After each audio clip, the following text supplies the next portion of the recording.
a nuestro último encuentro académico en la Cátedra de Derecho Internacional Privado y hoy vamos a abordar en la clase tres temas, no temas, sino aspectos que quedaron pendientes sobre la última unidad. Lo primero relativo a la eficacia extraterritorial de las sentencias,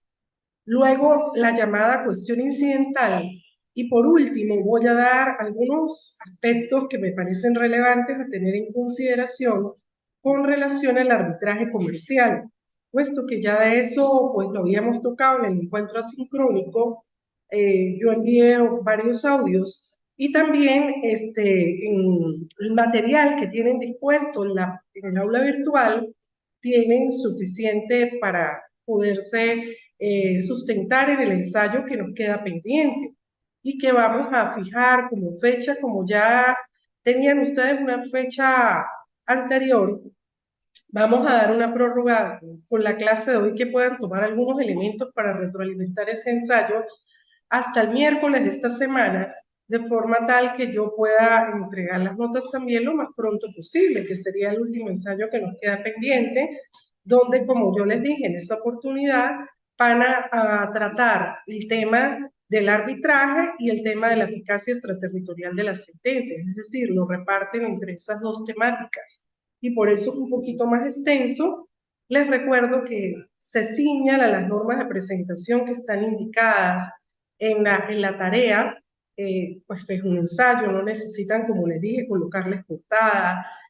conclusiones, bibliografía, sino ir al ensayo, al desarrollo como tal, como se les indica, con las citas cortas, las referencias a pie de página, que los párrafos no sean mayores a 10 líneas, y el interlineado también como se les indicó. Entonces, cumplir esa normativa para que el trabajo sea más fácil de calificar. Bueno, sin más preámbulo, vamos a dar inicio a la temática sobre la eficacia extraterritorial de las sentencias. Cuando nosotros hablamos de la eficacia de la sentencia, tenemos que hacer alusión necesariamente a el efecto jurídico principal de una decisión que lo constituye la cosa juzgada. La cosa juzgada es la que adquiere la sentencia cuando queda definitivamente firme y sus efectos en principio, de acuerdo con la soberanía territorial del Estado que dicta la decisión a través de sus órganos jurisdiccionales, se limita al espacio geográfico, a los límites geográficos de ese Estado que ha producido esa decisión. Sin embargo, admitir esa posición de que los efectos jurídicos que pueda producir una decisión quedan reducidos a ese espacio geográfico sería violentar ese derecho que puede estar reconocido en esa decisión, que haya creado situaciones jurídicas, derechos adquiridos, haciendo ilusoria esa ejecución del fallo. Entonces pasamos en el derecho internacional privado a tocar este tema de la eficacia extraterritorial de las sentencias de forma tal que las situaciones jurídicas que hayan sido juzgadas, que produzcan derechos adquiridos amparados en una decisión, puedan hacerse valer esos efectos fuera de las fronteras del Estado que ha dictado esa sentencia. En este sentido, el derecho internacional privado podemos decir que ha agrupado los sistemas que se han producido en cuanto al reconocimiento de la cosa juzgada, los efectos de esta decisión, que se dicten en materia, por ejemplo, civil, mercantil, laboral, hasta en el contencioso administrativo. Y podemos agruparlos básicamente en 4 sistemas. Hay un primer sistema que es denominado por la doctrina el sistema de exclusión o inejecución absoluta. Un segundo sistema que se denomina de aceptación plena o ejecución absoluta. El tercero, que es el referido a la reciprocidad legislativa y diplomática. Y el cuarto sistema, que es el sistema de la aceptación del sistema, de la aceptación de la ejecución previo exequatur. Entonces, cuando hablamos del primero, nos ubicamos en el primer sistema, que es en el de la inejecución absoluta, que prácticamente son los sostenidos por los países que siguen el sistema anglosajón o basado en la costumbre, La única forma que un ciudadano que es beneficiado por una sentencia dictada en un país donde se le reconocen derechos en el ámbito civil o en el ámbito mercantil, comercial,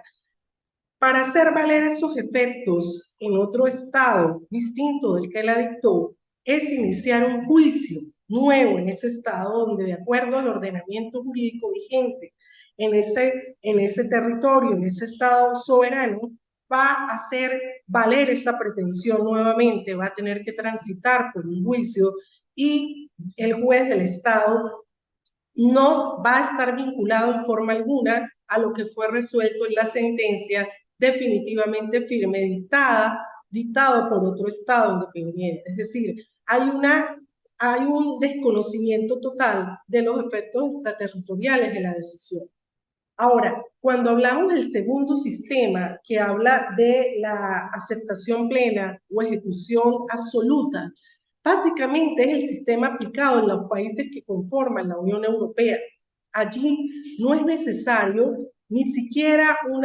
examen previo de la sentencia para que ésta pueda tener los efectos que despliega la cosa juzgada, los efectos jurídicos en beneficio de la persona que fue dictada la ejecución, sino que simplemente con que se cumplan con los requisitos formales que tiene que contener cualquier decisión, va a tener efectos plenos en cualquiera de los estados que conforman la Unión Europea, de conformidad con los acuerdos que ellos mismos han suscrito y a su legislación. Entonces hay un sistema de reconocimiento absoluto en cuanto a los efectos de la cosa juzgada que van a producir esas decisiones. Luego tenemos un tercer sistema que nos habla de la reciprocidad legislativa y diplomática. En este tercer sistema se agrupan los estados que requieren de una ley previa que reconozca las decisiones que han sido dictadas en su país, en el otro país, para que pueda haber por eso hablamos de reciprocidad, es decir, en ambos países, por ejemplo, Venezuela, Colombia, tiene que haber en su legislación interna una normativa que acepte el reconocimiento de los efectos de esas sentencias que hayan sido dictadas en los respectivos países dentro en el territorio del otro estado. O si no, es una ley que se haga por vía de reciprocidad diplomática a través de los tratados bilaterales que se puedan producir entre los estados para reconocerse mutuamente los efectos que se dicten en materia de sentencias civiles comerciales. Venezuela siguió este principio de la reciprocidad hasta el año 1998, cuando se dicta la Ley de Derecho Internacional Privado que tenemos, que abandonamos el sistema de reciprocidad diplomática para darle paso a lo que más adelante vamos a conversar, que es el procedimiento del S4. Entonces, en el cuarto sistema tenemos el sistema de aceptación de las sentencias previo S4. Entonces, en este caso, se engloban la mayoría de los países latinoamericanos, donde someten a un procedimiento previo mediante una solicitud que se denomina S4 para que el juez revise, el juez donde se quieren hacer valer los efectos de esa decisión, si la decisión cumple con determinados requisitos formales, no entran a la valoración del fondo, del mérito de la controversia, lo que fue resuelto. Simplemente se analizan los extremos formales y si se da cumplimiento a ello, independientemente de que no haya reciprocidad legislativa o diplomática, se le va a dar el pase a esa decisión para que pueda surtir todos los efectos propios de la cosa juzgada en el territorio. Entonces, a eso es lo que nosotros llamamos el S4, ese procedimiento especial mediante el cual la persona plantea una solicitud para el reconocimiento de los efectos en ese estado de una sentencia que ha sido producida en otro estado. Con relación al S4, tenemos que decir que ha sido un proceso largo de evolución, pero que los países americanos han sido, sin embargo, vanguardistas en este sentido, porque tenemos que remontarnos al año 1911, creo que les comentaba en su oportunidad, que hubo en Caracas el famoso Congreso Boliviano, que se celebró con motivo de los 100 años de la declaratoria de la independencia de Venezuela. Y allí las 5 naciones que fueron liberadas por Simón Bolívar, realizaron varios acuerdos y entre ellos hubo un acuerdo muy importante en cuanto al reconocimiento y la ejecución de los efectos de las sentencias que se dictaran entre estos países para que pudieran tener efectos en el territorio de cualquiera de los 5 países que suscribieron esta convención. Este acuerdo boliviano en materia de ratificación y ejecución de sentencias extranjeras y de laudos, que también incluyó los laudos, básicamente tomó todos los principios del Tratado de Montevideo en 1889, haciendo referencia a que las materias que podían ser objeto de este reconocimiento, de esta eficacia extraterritorial, serían básicamente en los aspectos civiles mercantiles. Y en una revisión solamente formal de que el documento que la contuviera tuviera la autenticidad necesaria, que hubiese sido dictada por un Estado que tuviera la competencia para hacerlo. Luego tenemos otro avance en Latinoamérica en el año 1928 con el Código Bustamante, donde efectivamente se vuelve a reconocer la necesidad del reconocimiento extraterritorial de los efectos de las sentencias bajo la revisión de unos requisitos que prácticamente también asume los principios de la Convención de Montevideo, cuando habla de que solamente se revise la competencia internacional, es decir, que el Estado que dictó la decisión efectivamente tuviera la competencia para dictarla conforme a la ley de la norma de conflicto, que haya sido autenticado ese documento que la produce, que esté legalizado, que la persona haya sido citada, que se le haya respetado el derecho a la defensa en el procedimiento, que no se violen normas de orden público del territorio en el cual se quieren hacer valer estos efectos. Esas son las normas básicamente más, o los aspectos, no digamos la norma, sino los aspectos que se revisan a los efectos de darle pase a la decisión. Perdón. En el año 1979, los países que conforman la OEA se reunieron para realizar la Convención Interamericana sobre las normas generales de derecho internacional privado. Y en esta convención se volvió a asumir el tema del reconocimiento y la eficacia de la cosa juzgada extraterritorial de las sentencias. Y allí se establecieron o se detallaron los requisitos que deben ser revisados a los efectos de dar el pase a la decisión, que básicamente son los relativos a, primero, que la sentencia tiene que estar revestida, como ya lo decía el Código Bustamante, de la solemnidad necesaria que debe cumplir el documento que lo contiene. En segundo lugar, que esté traducida al idioma del país donde se quieren hacer valer los efectos. En tercer lugar, que haya sido legalizada por el Estado donde se quieran hacer valer los efectos, que la persona, como ya lo señalé, hubiese sido notificada, hubiese sido citada, se le hubiese permitido el ejercicio del derecho a la defensa, que tuviese la competencia internacional para dictar esa decisión conforme a la ley que regula la ley de conflicto, la norma de derecho internacional privado, que no se contradiga cualquier otra decisión que haya sido dictada con anterioridad en el Estado donde se quieran hacer valer los efectos de esa sentencia y que no se violen normas de orden público y que tampoco la sentencia verse sobre aspectos en los cuales son materias indisponibles. Entonces,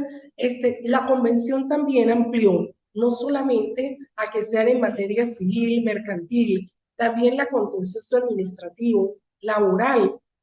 y también referida a los laudos arbitrales y muy importante a todo aquello que haya sido objeto de actos de autocomposición procesal mediante el cual las partes hayan mutuamente establecido o hayan regulado a través de una transacción, de una mediación, de un convenimiento debidamente homologado por el juez para que cumpla efectos ese acto de autocomposición procesal en el otro estado. Entonces también se involucran los actos relativos a autocomposición procesal y por supuesto lo relativo a los aspectos de la jurisdicción voluntaria, donde no haya conflicto de intereses.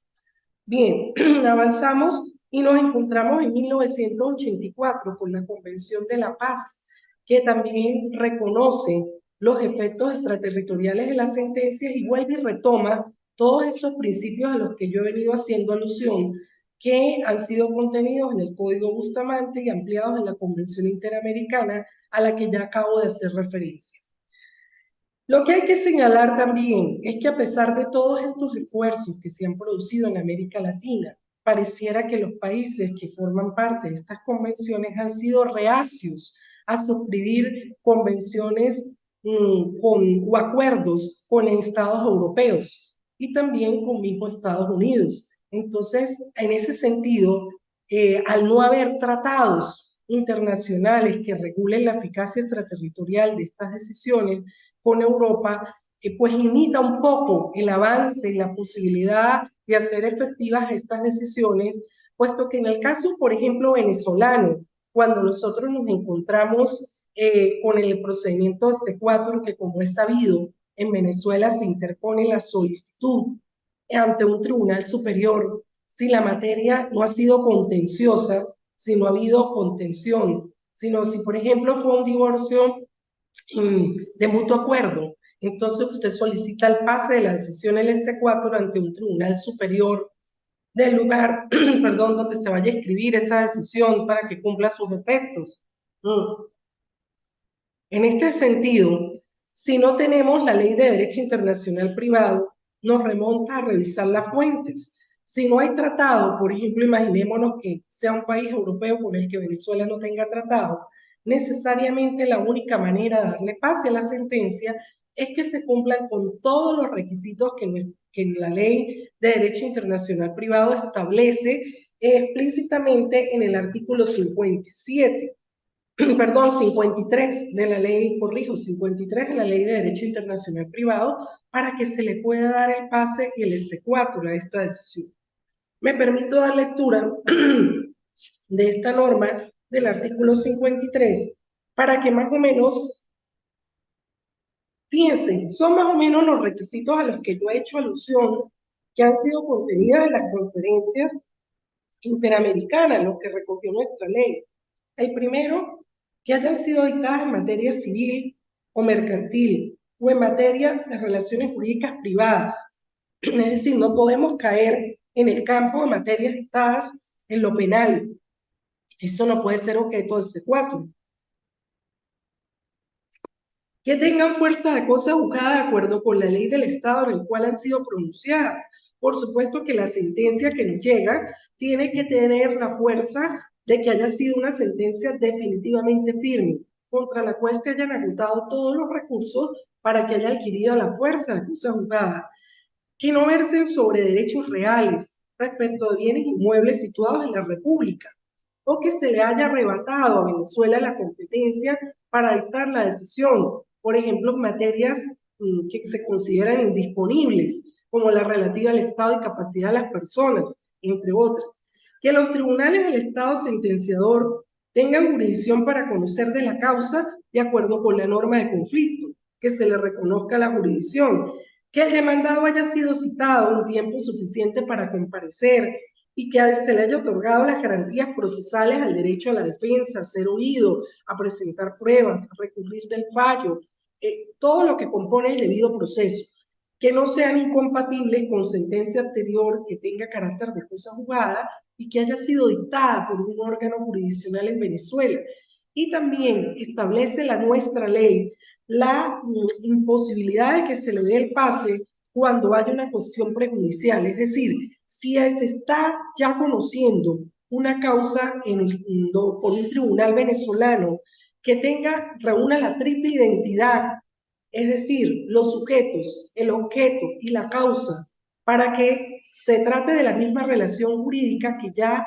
se había intentado esa demanda aquí en territorio venezolano previa a la decisión que se dicta con posterioridad y que luego se quiera hacer valer en el territorio venezolano, se prohíbe que se le dé el pase a este tipo de decisiones porque se considera que el Estado venezolano, al haber conocido primero de la relación jurídica que no ha juzgado, no puede darle el pase a una decisión que ya juzgó esa situación, pero con posterioridad a la que fue iniciada en el territorio venezolano. Entonces, como vemos, de los aspectos que se revisan, sin embargo, podemos ver con adelanto, con un sentido de que hemos avanzado en el reconocimiento de las decisiones dictadas por otros estados para amparar las situaciones jurídicas reconocidas a los justiciables bajo la perspectiva de un Estado de justicia y de derecho, en el sentido de que lo que vemos es que se revisan son aspectos formales, en definitiva. No entra el juez donde se le va a dar el pase a través del procedimiento del S4 a valorar las pruebas, a examinar el mérito de la controversia, el fondo de la materia controvertida, porque si no sería como volver a juzgar lo que ya fue resuelto mediante esa decisión que precisamente se le quiere dar el pase a esa sentencia en el territorio para que despliegue todos los efectos propios de la cosa juzgada. Entonces, ha habido avance en Venezuela, inclusive nuestra ley de derecho internacional privado permite que si la sentencia cuyo S4 se solicita no cumple en su totalidad con todos los aspectos a los que he hecho alusión en el artículo 53, pero hay una parte de ella que sí se adapta y reúne o satisface todos los requisitos a los que hemos hecho alusión, se le dé el pase a una parte de la sentencia, aun cuando no se le dé en su totalidad, pero no se niega del todo que por el hecho de que una parte los llene y otra parte no los cumpla o no los satisfaga, se rechace de plano la pretensión, la solicitud de C4. Entonces, eso ha sido un avance de alguna u otra manera. No falta por recorrer el camino, falta ampliar la posibilidad de que nos insertemos en convenciones. Venezuela forma parte de la Convención de La Haya. Sin embargo, vemos que ha habido una reticencia de los países iberoamericanos a formar parte de la Convención de La Haya. Muy pocos la han suscrito y en la medida que avancemos a participar en los diferentes sistemas, no solamente en el sistema interamericano, sino en el sistema europeo, pues en definitiva se van a beneficiar los justiciables, quienes al amparo de este reconocimiento de los efectos de las sentencias extranjeras podrán ver reconocidos sus derechos y las situaciones jurídicas creadas que han sido establecidas en estas decisiones para amparar sus derechos en el ámbito civil, mercantil, comercial, laboral y en el mismo contencioso administrativo. Falta camino por recorrer, por supuesto, pero no podemos dejar de desconocer que hemos avanzado. Ya esta materia, por el hecho de que no se regule con los códigos internos de derecho procesal civil, sino que apliquemos leyes especiales diseñadas bajo el espíritu de los principios de La Haya, porque hay que decirlo también, la mayoría de legislaciones que se han producido y las convenciones interamericanas han sido inspiradas en los principios que informan la Convención de La Haya en materia de reconocimiento y eficacia extraterritorial de las sentencias. Falta mucho por hacer todavía, pero hemos avanzado y eso es importante. Y en la medida en que continuemos ampliando el abanico de insertar a los países de Latinoamérica en el sistema europeo y en el sistema de otros países, pues en definitiva, como ya lo señalé, el que resultará beneficiado será el justiciado. Esto, a grosso modo, es lo que quería hacerles ver acerca del reconocimiento de las sentencias extranjeras a través del procedimiento del S4. Allí, como ya les dije, tienen dispuesta en el aula un material que les puede servir de apoyo para eso. También quiero abordar un aspecto importante en la materia, que es la llamada cuestión incidental o prejuicial. ¿Cuándo nace el tema de la cuestión incidental o prejuicial en materia de derecho internacional privado? Pues tenemos que remontarnos necesariamente al año 1931, cuando se produce en la corte francesa, vamos a decir lo que es la Corte de Casación, una sentencia importante en el sentido de que se introdujo la nulidad de un testamento por el hijo de un hijo adoptivo del causante, que no había sido incluido en ese testamento. Él alegaba la nulidad del testamento por este motivo, porque habiendo sido adoptado por un hijo de ese decujus, sin embargo, no había sido reconocido en el testamento que se estaba tramitando la situación en materia sucesoral con relación a los bienes que habían sido objeto de esa comunidad hereditaria o de esos legados establecidos en ese testamento. Entonces, de conformidad con la ley francesa, la cuestión principal que se debatía en la Corte en ese momento era el aspecto sucesoral, y la norma de conflicto señalaba que el aspecto sucesoral se regía por el lugar de ubicación de los bienes, en este caso que era Francia. Y en este aspecto sucesoral viene a surgir una cuestión incidental o prejudicial, que lo llama también la doctrina, que era el tema de la adopción, que ya no era el asunto principal, pero que incidía directamente. Y en el caso de la adopción, la norma de conflicto lo que hacía era referir a la ley nacional, a la ley de las personas o de la persona que fue adoptada o del lugar donde se efectuó la adopción, a la ley nacional. Entonces, habían dos ordenamientos: la ley local, que iba a regir el aspecto de la sucesión, y la ley que iba a regular el aspecto de la nulidad de la adopción. ¿Qué hizo la Corte en su motivación para dictar la decisión? Dijo que en este caso la cuestión incidental, por ser accesoria, por haber surgido de forma accesoria la principal que se debatía, debía necesariamente regirse o debía resolverse a través de la misma ley que resolvía el asunto principal. En este caso, el código francés, que establecía en su normativa que en este caso los padres que tuvieran hijos legítimos y en el momento de la adopción no podían hacerlo porque tenían sus hijos legítimos, no se les podían reconocer a estos hijos adoptados los efectos, lo prohibía expresamente el código de Napoleón, si no recuerdo, en el artículo 357, es decir, la validez de la adopción se sometía en Francia a este requisito, que usted no tuviera sus hijos legítimos, y en este caso la adopción había sido hecha conforme al derecho hindú, que la Corte se aparta de esta ley nacional y termina dándole validez al testamento donde se había excluido a este hijo de esta persona adoptada del causante, por cuanto se consideró que la adopción no había cumplido con los requisitos exigidos por el derecho francés. Entonces,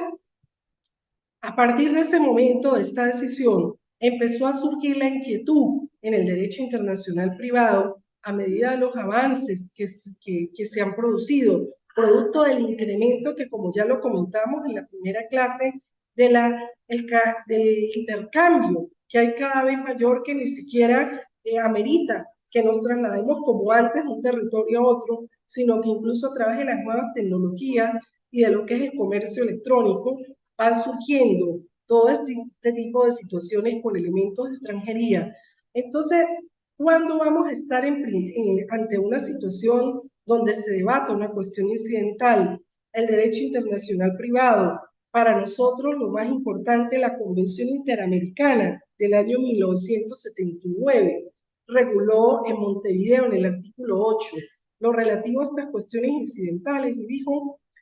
cuando surja una cuestión incidental dentro de una relación jurídica donde se está debatiendo un asunto principal que la norma de conflicto ya ha determinado por la cual se va a regular, no necesariamente el juez debe juzgar la cuestión incidental por la norma del foro, por la ley del foro, es decir, por la que va a resolver el asunto principal, ni por el derecho material que va a resolver el asunto principal, porque la Convención reconoce que se pueden cometer injusticias. Entonces, dejo un poco al criterio del juez, a los principios de equidad, a que el juez resuelva la cuestión incidental conforme a las normas de equidad, a los principios generales del derecho, es decir, que cada caso se particularice y no se aplique de una manera general como una regla de que siempre la cuestión principal va a arropar o va a someter a la cuestión incidental que surja, porque puede ser también de gran relevancia y de gran importancia para el justiciable en ese momento que se le resuelva conforme al derecho material, por ejemplo, que regula el domicilio de la persona o la nacionalidad, cuando es un factor de conexión que, como ya dijimos, ha sido superado por el tema del domicilio o el lugar de la celebración del contrato. Entonces, tener en rango que ya ha sido superado el hecho de que la cuestión principal siempre va a determinar el ordenamiento jurídico que va a permitir resolver la incidental, puesto que ya las convenciones que se han producido en este sentido han señalado que debe resolverse conforme a los principios de equidad, que el juez debe revisar cada caso en que se le someta un asunto donde haya elementos de extranjería y que esté resolviendo esa cuestión principal conforme a los principios del derecho internacional y conforme a la equidad, para ser un poco más justo en la resolución de los asuntos que se presenten en este sentido. Entonces, el artículo 8 fue una pauta importante en esta materia. La posición venezolana es flexible. La posición que hemos asumido es dejar a la consideración del juez para que en estos casos, como ya lo dije, resuelva conforme no al derecho, sino a la equidad. Entonces,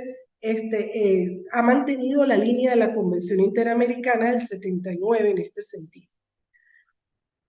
Ya para finalizar, yo quería abordar o dar algunos aspectos importantes que en los audios que envié con relación al arbitraje, pues no me dio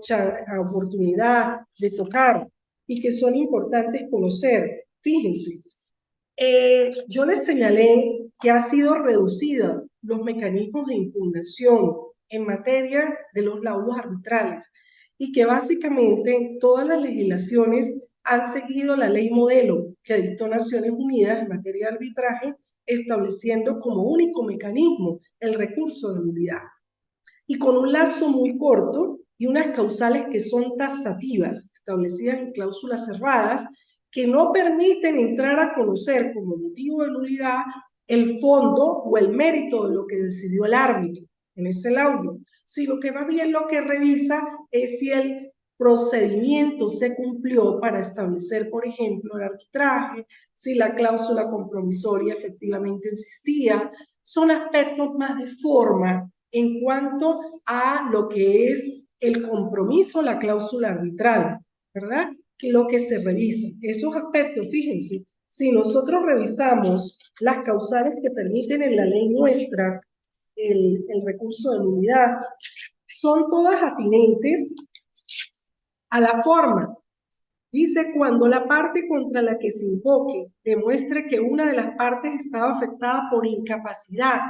al momento de celebrarse el acuerdo de arbitraje. O sea, que estaba sujeta, por ejemplo, a interdicción en ese sentido. Cuando la parte contra la cual se invoca el laudo no hubiera sido notificada de la designación del árbitro. O sea, allí es relativa esa causal a la forma como se constituye el tribunal arbitral, ¿verdad? Cuando la composición del tribunal arbitral no esté ajustado a la ley que regula el arbitraje, cuando el laudo se refiere a una controversia no prevista en el acuerdo de arbitraje o contiene decisiones que excedan del acuerdo, cuando la parte contra la que se invoca el laudo demuestre que el mismo no es aún vinculante para las partes o ha sido anulado o suspendido con anterioridad, y cuando el tribunal ante el cual se plantea compruebe que según la ley el objeto de la controversia no es susceptible de arbitraje. Imaginémonos un arbitraje en materia de inquisición de paternidad, no podría ser. por qué estado y capacidad de las personas. Pero como vemos, son motivos reducidos, que no es que permiten entrar al fondo de la revisión. Sin embargo, en Venezuela, la Sala Constitucional ha producido decisiones importantes que permiten no solamente que las decisiones que dicten los árbitros sean resueltas por este recurso de nulidad, el cual conocen solo los tribunales superiores de la circunscripción judicial donde se haya constituido ese tribunal, sino que a su vez la decisión que se dicta en este recurso de nulidad puede ser revisada a través de un recurso de amparo constitucional. Es decir, la Sala Constitucional puede conocer una acción de amparo contra la decisión que resuelva este recurso de nulidad cuando se considere que ha violentado los derechos y garantías constitucionales. Entonces, no solamente lo deja al recurso de nulidad, fíjense, y lo ha venido ratificando, procede el amparo contra las medidas cautelares, incluso que haya dictado un tribunal de arbitraje. El número 2635 del 19 de noviembre del 2004 lo señaló, lo ratificó la Sala Constitucional en la dictada el 16 de octubre del 2001, ya antes lo había dicho, en el caso de Venezolana de Televisión, en la 144 del 23 de febrero del 2012. Y así ha venido señalando que el amparo constitucional e incluso la revisión constitucional puede ser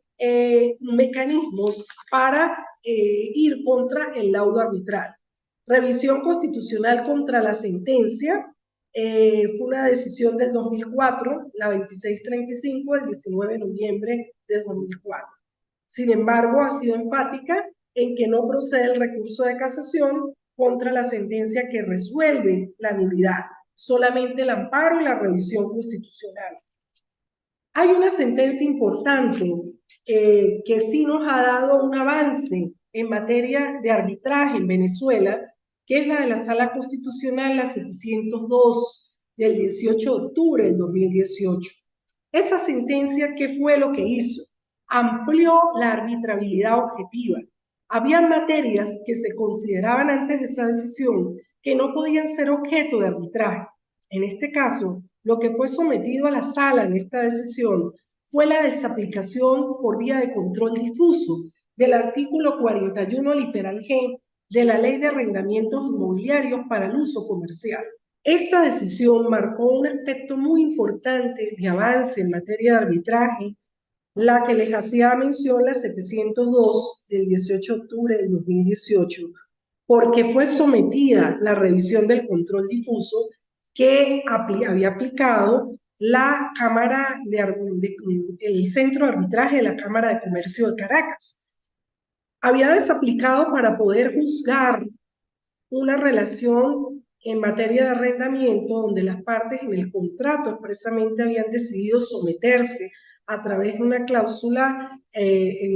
compromisoria al arbitraje en este centro de la Cámara de Comercio de Caracas. Ellos desaplicaron por control difuso, por considerar que resultaba violatorio a las normas constitucionales que amparan el arbitraje y el desarrollo de todos los medios alternos de solución de conflictos, incluidos por supuesto el arbitraje, y que además lo hace parte del sistema de justicia. La sala entra a analizar las razones, declara conforme al derecho la desaplicación de esta norma que hizo este centro de arbitraje en Caracas y señala que efectivamente esa norma resulta contraria a los principios contenidos en la Constitución de 1999 cuando se privilegian los medios alternos de solución de conflictos y se dicen que a través de ellos se garantiza igualmente el derecho a la tutela judicial efectiva, no solamente a través de la vía de acudir a la jurisdicción, a los tribunales, es que se va a hacer efectivo este derecho que tienen todos los ciudadanos a la tutela judicial efectiva, sino también a través de estos medios alternos de solución, como es el arbitraje, y que conforme a la Constitución vigente forman parte del sistema de justicia. La sala también ordenó incluso que se abriera de oficio la nulidad de este literal del artículo 41 de la ley, por considerar lo contrario en la Constitución y tocó otras materias. Señaló que no solamente en materia de arrendamiento comercial, sino en materia de seguros, donde hay una gran intervención por la Superintendencia de Seguros, en materia de lo que es la banca también, cuando se ven afectados los usuarios, siempre y cuando no se toquen aspectos que son competencia de los órganos de la administración pública, porque, por ejemplo, en materia de arrendamiento comercial, a los jueces no nos está dado fijar cánones de arrendamiento, porque estaríamos invadiendo una competencia propia de un órgano de la administración como es el SUNDEI. En este caso, tampoco se puede someter a arbitraje el hecho de que se establezca el canon de arrendamiento, porque esto ya es una competencia que escapa de la jurisdicción. Pero todo lo demás que tenga que ver con la prórroga legal, con el cumplimiento del contrato, con el desalojo, puede ser sometido a un tribunal de arbitraje, tal como las partes lo hayan pactado. También en materia de seguros, también en materia de banco. Como lo dije, la sala explica claramente que el hecho de que allí se establecido normas para proteger a lo que se denomina el débil jurídico, esto no quiere decir que no puedan ir al arbitraje, porque se supone que los árbitros cumplen una función que se equipara a la que desarrollan los jueces y están obligados como juzgadores en ese momento a velar porque se respeten los derechos que están establecidos en beneficio del arrendatario, en beneficio de los usuarios, en el caso de las empresas de seguro, que lo único que no se puede asumir son las competencias que hayan sido establecidas en estas leyes exclusivamente a los órganos de la administración pública, como serían las superintendencias, pero que sobre todo la materia reguladora, pero lo que son los demás tipos de acciones y procedimientos pueden ser materia de arbitraje. Entonces esto es un aspecto importante. La sala también se ha pronunciado en estas decisiones a las que hice alusión de que el Poder Judicial no debe intervenir, sino solamente para auxiliar la ejecución, por ejemplo, de las medidas cautelares, para auxiliar la ejecución de los laudos arbitrales, para garantizarlas, pero que el recurso que efectivamente pueden conocer los tribunales es exclusivamente el recurso de nulidad, y solamente la Sala Constitucional puede controlar esta decisión del recurso de nulidad a través del amparo constitucional, siempre y cuando resulten vulnerados derechos constitucionales, o también el recurso de revisión. Entonces, como vemos, ha habido un avance significativo en materia de impugnación del laudo arbitral, y esto le da fuerza, fortalece la institución del arbitraje. Se han producido decisiones importantes en este sentido. La mayoría de los países latinoamericanos han avanzado, si bien en dictar la ley que regula la institución del arbitraje del orden interno, y bueno, equipara el arbitraje doméstico, el arbitraje internacional, ha producido decisiones también importantes para privilegiar el avance, porque sin duda alguna tenemos que reconocer que es un medio alterno de solución de conflictos que permite de una manera mucho más eficaz, mucho más rápida, y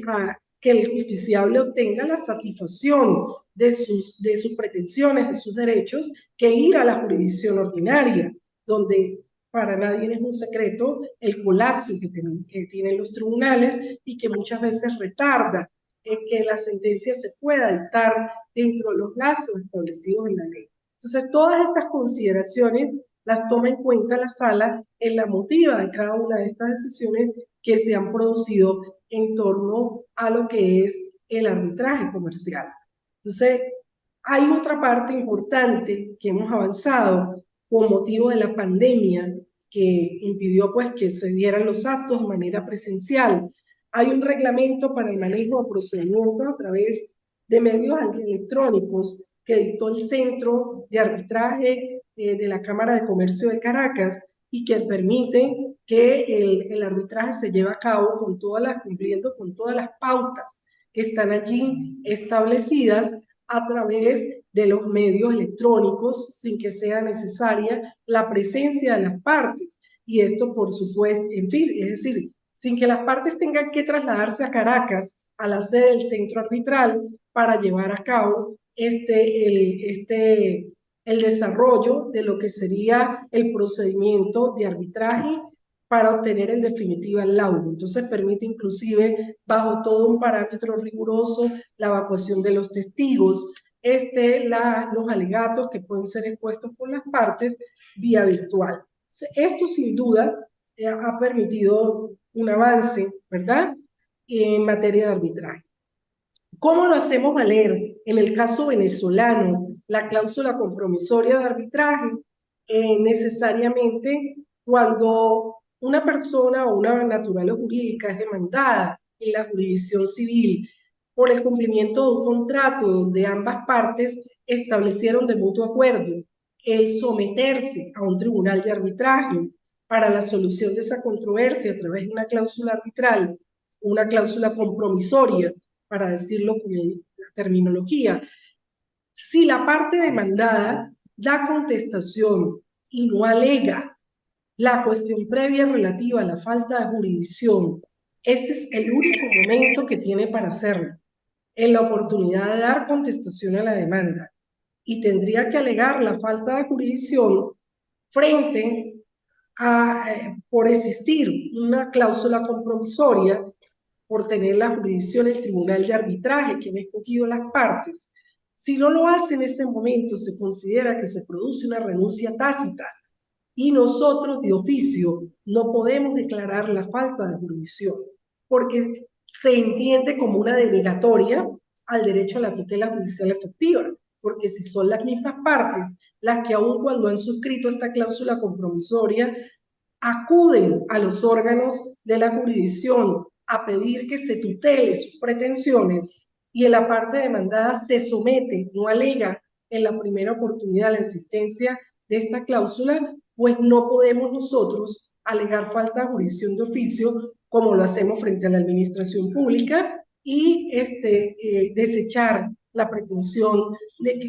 por falta de jurisdicción alegando que la tiene un tribunal de arbitraje. Entonces, este es el momento para hacerla valer en Venezuela en el caso de la contestación de la demanda.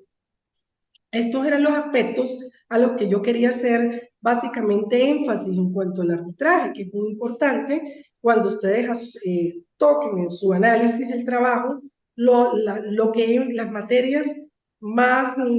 trascendentales son la arbitrabilidad objetiva, efectivamente, cómo se ha avanzado, qué materias pueden llegar a ser objeto de arbitraje, la forma de impugnación es muy importante y pueden vincular aquí el tema de la ejecución del laudo arbitral con lo que hemos visto de la eficacia extraterritorial de las sentencias y les queda hilado es decir, muy bien concatenado el ensayo. Entonces, bueno, yo aspiro a haber satisfecho sus aspiraciones, haber podido aportar a ustedes en el desarrollo de la cátedra. Quedo a su orden, a su disposición a través del grupo de WhatsApp, a través de la plataforma. Ustedes me dirán si tienen alguna inquietud, alguna duda. Como lo dije, vamos a poner como fecha límite de entrega el día miércoles de esta semana, porque es una temática en la que ustedes ya habían tenido la oportunidad de avanzar. Y bueno, entregaré las notas lo más pronto que se pueda.